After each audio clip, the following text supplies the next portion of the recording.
Hey, what's up you guys, it's Connor. Today we're going to be hauling some books. These are all the books that I've received / purchased since the last time I did a book haul. I just realized that there's more, so let me go get those.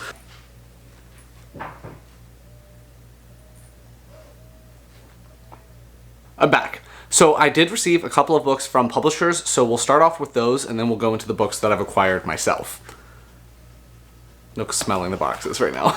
The first one I have here is from Simon & Schuster. I have no idea what's in here. So what was in there is The Black Kids by Christina Hammonds Reed. This one follows a girl named Ashley Bennett. In 1992, she's a senior and life is going perfectly fine. Then 4 LAPD officers are acquitted for beating a man, and then it shakes things up. Riots start to happen and her bubble basically bursts. Her sister starts getting involved in the riots, and the facade of the perfect family that her parents have built around them starts to crumble. So she's having to deal with all of that. It seems like this book is quite timely, and it comes out in September of this year. So this one is almost out. Apparently her friends start spreading rumors about a fellow black kid named LaShawn Johnson, and the rumors could potentially ruin his future. So she has to decide what she's going to do with all of that information and how she's going to respond to all of these events. I haven't seen too many people talk about this book yet, so I'm excited to check it out. The second book that I was sent by publishers is also from Simon & Schuster, and it came in this box that says All's Fair in Love and K-Pop. So it seems like it's going to have something to do with K-pop, which I don't know anything about K-pop, so this should be interesting. It says this one comes out September 29th of this year, so that's coming around the corner as well. This book is by Jessica Jung, and it says, Smile like the whole world is your best friend. Oh my gosh, that is so cool. It has a bookmark that says, it's time to shine, and it's one of those ones that the image changes, and it says, all is fair in love and K-pop. That's awesome, and it's like a ticket to be admitted to the K-pop show. That's awesome.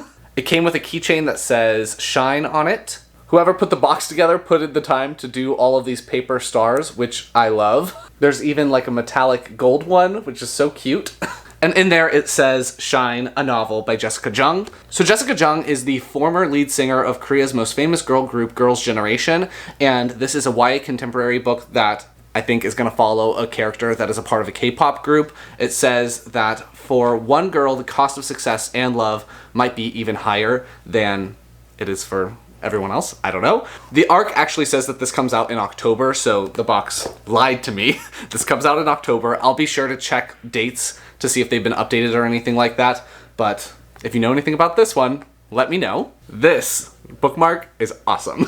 The first book I had a pre-order for, so that finally came in. That is The Shadow of Kyoshi by F.C. This is the sequel to The Rise of Kyoshi, which I read earlier this year and really enjoyed. I did an individual book review for that book, so I'll leave that up in the card symbol if you want to check it out. But I, again, really enjoyed the first book, so I'm really excited to jump into the second one. I had someone comment on that review being shocked that my copy of the book had a map in it. So if you want a copy that has a map in it, that is the Barnes & Noble exclusive edition. This one doesn't have a map in it, but it does have exclusive art in the back. So there's artwork in the back. But I'm pumped to see where Kyoshi's story is going to take her next.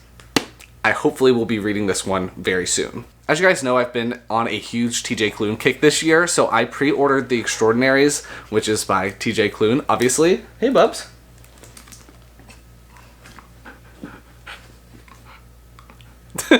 Because I pre-ordered it and told them that I pre-ordered it, they sent me the pin that says, I'm extra and proud. There's a close-up of it, so I'll do something with that eventually. This one follows a character named Nick. At the beginning of the book, you find out that he is totally obsessed with the superheroes of this world. He lives in a city called Nova City, and the superhero that lives in his city is called Shadowstar. Nick, because he is obsessed with superheroes, writes a fan fiction story about Shadowstar.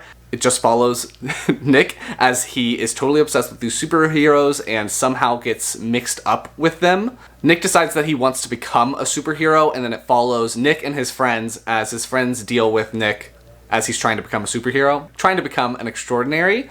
I've actually finished this one already, so I will be doing an individual book review for this one at some point. I just have a long list of individual reviews that I need to film now.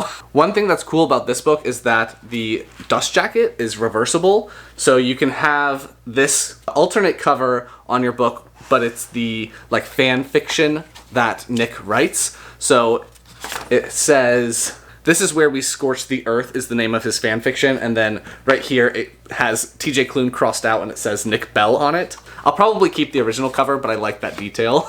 The Extraordinaries. Moving on. The next 4 books are also by TJ Klune because I'm obsessed, apparently.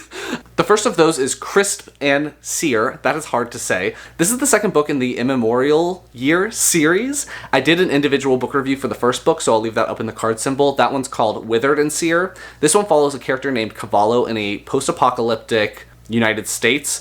Basically, the world was destroyed by nuclear warfare, and this book takes place 100 years after that all happened. In this series, you follow a guy named Cavallo who has had really terrible things happen to him in his past. This series has a lot of trigger warnings. It is definitely the darkest and most grim of any of the TJ Klune books that I've read thus far. And because of his past, Cavallo has chosen to isolate himself, but at the beginning of the first book, things unfold and he finds out that he can't stay as isolated as he once was. And I really enjoyed the first book, so I wanted to continue along and read the second one. I'll let you guys know what I think when I get to this one. I also picked up Into This River I Drown, which is by TJ Klune. This one follows a character named Benji, and 5 years ago, he lost his father. I think he drowned, and everyone thinks that it was an accident. Benji does not believe it was an accident, and then he starts dreaming about the accident, or dreaming about the river and feathers on top. One day, he finds this guy who falls from the sky.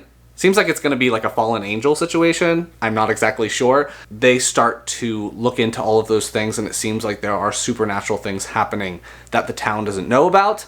I'll let you guys know what I think when I get to this one. We'll see. The next one I picked up was The Lightning Struck Heart by TJ Klune. This is the first book in the, what is it called? Tales from Verania series, Verania. I've actually already read this one, so I will be doing an individual book review for this at some point, but it follows a character named Sam. At the beginning of the book, you find out that he is a wizard apprentice. Everyone calls him Sam of Wilds because in his past, he entered the Dark Woods and came back with a unicorn and a half-giant. This is the most campy book that I've read by him so far. Sam is gay, and the unicorn is a hornless gay unicorn, and the half-giant, I believe, is also gay. This book is full of like sexual innuendos non-stop. The characters give each other hard times non-stop. I was having a blast, so will get my thoughts together and do that review for you guys. But I'm really looking forward to seeing what happens in the next book. I forgot to say what the plot is. At the beginning of the book, the prince of their kingdom is kidnapped by a dragon, and so Sam has to team up with the biggest crush of his life, Sir Ryan Foxheart, and they have to go and rescue the prince. The only hiccup with that is that Sir Ryan Foxheart is betrothed to the prince, and so Sam has to save the prince even though the prince is engaged to the person that he has strong feelings for. Yeah, that review will be coming up soon. I'm really looking forward to ordering the second book at some point so that I can continue along. I think TJ Klune just announced that there's going to be a 5th book in the series, so I'm pumped.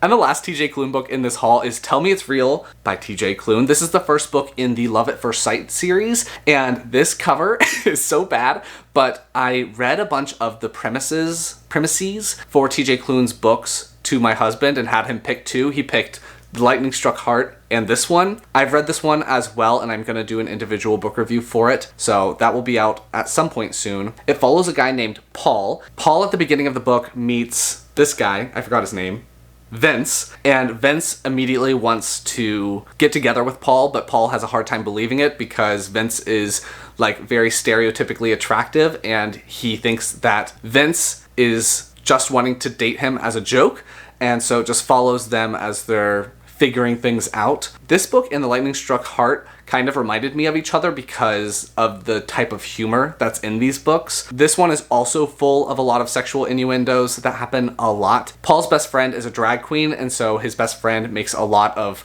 those style of comments to him. There are a few more things that are going on other than that. For instance, why Vince moved to this town in the first place, and you get to figure that out as the story goes along. But again, I'm going to do an individual book review for this, so that'll be out at some point. Now that we've got TJ Klune out of the way, let's move on. If you guys remember in my last book haul, I hauled a book that's called Antsy Does Time by Neil Shusterman, and I said in that video that the book almost immediately starts spoiling books by a different author, like classic books. So I wanted to pick up those books so that I don't get spoiled by this other book, you know what I mean? And I love sets of books, especially for classics authors, because they're not writing anymore. So I like to get their books as a set. So I picked up a set by John Steinbeck, and that is this one.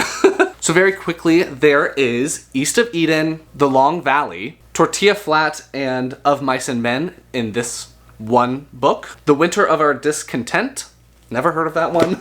Travels with Charlie, and The Grapes of Wrath. I found this set on eBay for very, very cheap, so I figured why not, because they're absolutely gorgeous. And for some reason, this set is kind of hard to find, so I don't know why that person was selling it for so cheap. Maybe they didn't realize the worth of the books. I don't know. But I'm excited to have these and add them to my shelves, / I might just put them in a different location because my shelves are already full. But yes, if you've read any books by John Steinbeck, let me know where I should start with them, because I've never read any of them before.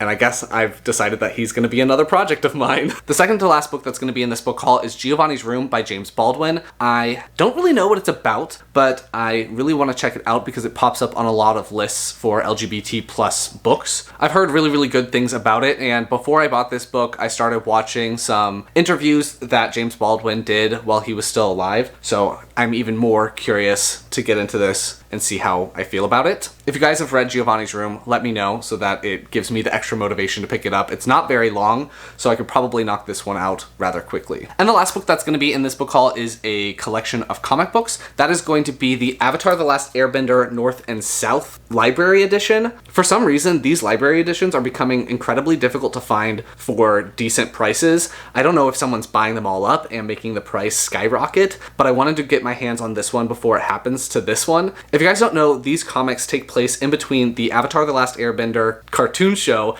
and the Legend of Korra cartoon show, and yeah, I just want them all because I've been really, really enjoying them. I've read the first two. I have the third, fourth, and this is the fifth one. I just know that I'm gonna want it eventually, so I went ahead and picked it up because I don't know what's happening. They're getting so hard to find. Some people have said that they are no longer in print, which is probably a contributing factor, so I've decided to go ahead and pick them up so that I don't have to spend a lot of money for each one. If you guys want to check out my reviews for the first two bind-ups, I'll leave those down in the description and up in the card symbol if you want to check them out. I'm very, very happy to have this one. I ended up having to order this one from Amazon Canada because the US Amazon did not have it. So those are all the books that I have bought / received since my last book haul. If you like this video, please give it a big thumbs up and comment down below what books you've acquired recently while still social distancing. If you've read any of these books, let me know your thoughts on them. Again, if you've read anything by John Steinbeck, let me know where I should start. Anything else you want me to know, leave it down below and I will talk to you guys next time. Bye. Nikki! You wanna say bye? Nope, he doesn't want to.